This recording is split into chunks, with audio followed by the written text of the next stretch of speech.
Hi hello എല്ലാവർക്കും ഏറ്റവും ഒരു ട്രെയിലർ റിയാക്ഷൻ വീഡിയോകൾ സാധനം ചെയ്യണം. ഇപ്രാവശ്യം നമ്മൾ ട്രെയിലറെ കുറിച്ച് പറയുമ്പോൾ പുതിയ ചിത്രമായ പരാക്രമം എന്ന് പറയുന്ന ചിത്രത്തിൻ്റെ ട്രെയിലർ റിലീസ് ചെയ്തിരുന്നു. പുതുമുഖ താരങ്ങളും അല്ലെങ്കിൽ എന്താ പറയുക യൂത്ത് താരങ്ങളാണ് ഇതിൽ പൂർണ്ണമായിട്ടും കണ്ടിട്ടുള്ളത്.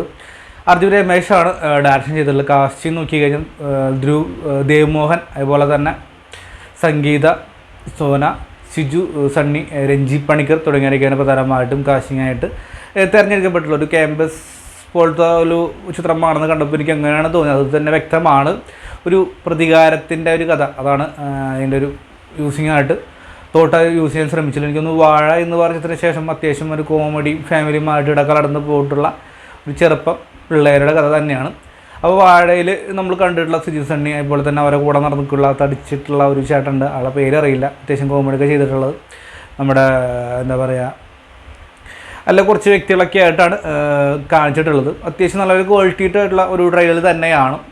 ഇൻട്രസ്റ്റിംഗ് ആയിട്ട് തോന്നുന്നു കണ്ടിട്ട്, പാട്ടുകളും അതുപോലെ തന്നെ. പക്ഷേ ഈ പശ്ചാത്തലമായിട്ട് വരുന്ന ബാലഡ് സ്കോറും അതൊക്കെ ഒരു മോശമായിട്ട് അരോചകമായി തോന്നി. അങ്ങനെ ഒരു പഞ്ചിങ് കിട്ടുന്നില്ലാത്തൊരു പോരായ്മ പണ്ടത്തെ കാലത്തെ അത് മാത്രമാണ് ട്രെയിലറിൽ നിന്നും വ്യത്യസ്തമായിട്ട് എനിക്ക് തോന്നിയിട്ടുള്ളൂ. കാരണം ബാക്കിയൊക്കെ ബെറ്റർ എന്ന് പറയാൻ ഒരു പ്രതീക്ഷയൊക്കെ ഉള്ളൊരു പടമാണ്. പോസിറ്റീവ് കിട്ടിക്കഴിഞ്ഞാൽ നമ്മുടെ മലയാളികൾ സപ്പോർട്ട് ചെയ്യാതിരിക്കില്ല. പക്ഷേ ഇങ്ങനത്തെ ഒരു പ്രശ്നമുണ്ട്. അത് ഭയങ്കര ഇറിറ്റേഷനായിട്ട് മാറിക്കഴിയും. ട്രെയിലിൽ മാത്രമല്ല, കാരണം ഉടനീളം ഉള്ള ഇതിൽ കട്ട്സ് ആയിട്ടായിരിക്കുമല്ലോ അവരിൽ നമ്മുടെ മുമ്പിലേക്ക് എത്തിച്ചത്. അപ്പോൾ അതൊരു പ്രശ്നമായിട്ട് മാറും, അത് തോന്നും. ഇത് ട്രെയിലോ എക്സോൾ എന്താ പറയുക, ഒരു നാട്ടിൽ നടക്കുന്ന ഒരു ചെറുപ്പക്കാരൻ, ഒന്നും ചെയ്യാതെ നടക്കുന്ന ഒരു വ്യക്തി ക്യാമ്പസിലോട്ട് പഠിക്കാൻ വേണ്ടി പോകുന്നു. അവിടെ നമ്മുടെ കഥാനായിക വരുന്നുണ്ട്. അവർ മുന്നേ തന്നെ പരിചയമുള്ള വ്യക്തിയായിരിക്കും, അല്ലെങ്കിൽ ചെറുപ്പകാലത്ത്. കാരണം അത് വ്യക്തമായിട്ട് പറയാൻ വേണ്ടി കാരണം എന്ന് വെച്ച് കഴിഞ്ഞാൽ ഇതിൻ്റെ ഒരു സീൻസിൽ നമ്മുടെ നായകൻ പറയുന്നുണ്ട് അവൾക്ക് തന്നെ ഓർമ്മയും കൂടി ഇല്ല എന്ന് പറയുന്നുണ്ട്. അതുപോലെ തന്നെ അവരുടെ കൂട്ടുകാരൻ പറയുന്നുണ്ട് ഈ ഉള്ള ഫോട്ടോ ആണ് ഈ പാസ്പോർട്ട് സൈസിൽ വീട്ടിൽ ഒട്ടിച്ച് ചെയ്തെന്ന് ചോദിക്കുന്നുണ്ട്. അതും കഴിഞ്ഞ് പ്രണയത്തിന് വേണ്ടി നടക്കുന്ന കുറച്ച് ഭാഗങ്ങളും കാണിക്കുന്നു. സിജു സണ്ണി പറയുന്നുണ്ട് പ്രണയത്തിന് മുമ്പിൽ എന്ത് പ്രതികാരമെന്ന് ചോദിക്കുന്നുണ്ട്. അവൻ പറയുന്നത് അങ്ങനെ എല്ലാമെന്നും പറയുന്നു. അതിനിടയ്ക്ക് പിന്നെ ഒരു ക്യാമ്പസിലോട്ട് പഠിക്കാൻ വേണ്ടി പോകുന്നു. അവിടെ പ്രധാനമായിട്ടും ക്യാമ്പസ് വേറെ പ്രശ്നങ്ങളൊക്കെ ഉണ്ടാവുമല്ലോ, അതായത് തന്നെയാണ് കാണിച്ചിട്ടുള്ള ഒരു പ്രധാനമായിട്ടും ഒരു ഗുണ്ട അല്ലെങ്കിൽ ഒരു കേടി ആ വ്യക്തി വരുന്നുണ്ട്. അവൻ ലാസ്റ്റ് ഭാഗത്ത് മനസ്സിലാവാൻ കാരണം എന്ന് വെച്ച് കഴിഞ്ഞാൽ കുറച്ച് ബിൽഡപ്പും കാര്യങ്ങളൊക്കെ കൊടുത്തിട്ട് അവൻ പറയുന്നുണ്ട് നാളെ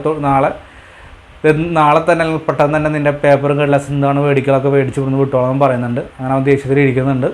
സംഗീതയാണ് അമ്മ കഥാപാത്രം ചെയ്തത്. എനിക്ക് തോന്നുന്നു സ്ഥിരം ബാറ്റിൽ വരുന്ന സംഗീതയുടെ അമ്മ കഥാപാത്രം തന്നെയായിരിക്കും എനിക്ക് തോന്നുന്നു. ചാവേർ തൊട്ടിട്ട് അവർ ഈ അമ്മ ടച്ച് പിടിക്കാൻ തുടങ്ങിയെന്നുള്ള ചാവേർ, അതുപോലെ തന്നെ ആനു ശ്രീബാല ഇപ്പോൾ ഇറങ്ങാൻ വേണ്ടി പോകുന്ന നമ്മുടെ പ്രതികാരം എന്ന് പറയുന്ന ചിത്രത്തിൽ പോലും അത് തന്നെയാണ് വന്നിട്ടുള്ളത്. രഞ്ജി പണിക്കരാണ് നമ്മുടെ കഥാനായകൻ്റെ അച്ഛനായിട്ട് വരാൻ വേണ്ടി പോകുന്നത്.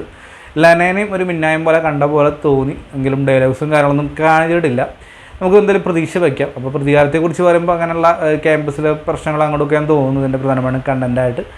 ട്രെയിലിൽ നിന്നും എനിക്ക് മനസ്സിലായിട്ടുള്ള കാര്യങ്ങളൊക്കെ എന്തായാലും പ്രതികാരം എന്തായാലും നല്ലൊരു വിജയമാവട്ടെ എന്ന് ആശംസിക്കുന്നു. ഈ വരുന്ന നവംബർ 22 പ്രതികാരം എന്ന് പറഞ്ഞ ചിത്രം റിലീസ് ചെയ്യാൻ വേണ്ടി പോകുന്നത്.